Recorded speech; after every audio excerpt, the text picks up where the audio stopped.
वाशिम जिल्ह्यात टोमॅटो उत्पादक शेतकऱ्यांवर मोठं आर्थिक संकट ओढावलंय।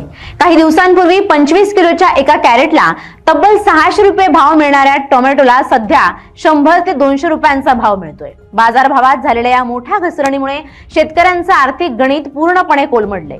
मंगरुळपीर तालुक्यासह जिल्ह्यात यंदा मोठ्या प्रमाणात टोमॅटोची लागवड करण्यात आली होती। पोषक वातावरणामुळे उत्पादन भरघोस झालं, मात्र आवक वाढल्याने दर कोसळले।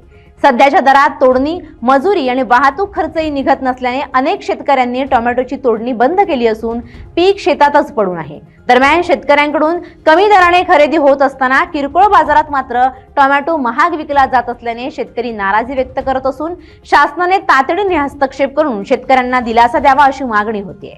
टमाटरमध्ये आजही मी तुम्हाला सांगतो की याच्यामध्ये 1000 कॅरेट टमाटर उभा आहे।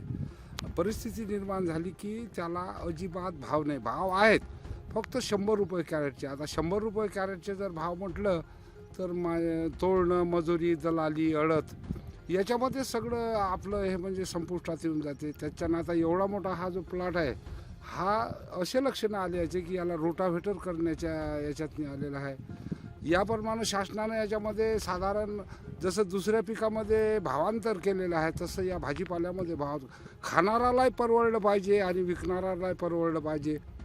नमस्कार, मी प्रीतम गोविंदराव भगत, शेतकरी चांबई। इथं आता हे टमाटरचा प्लॉट जे तुम्ही बघत आहात, ह्या टमाटरच्या प्लॉटवर एवढा माल आहे भयानक की 1000 कॅरेटच्या वरी माल निघू शकते टमाटर। पण शासन बाजारात विकायला जर गेलं तर भाव नाही आहे। 100 रुपये, 60 रुपये, 50 रुपये कॅरेटनंच चाललेलं आहे।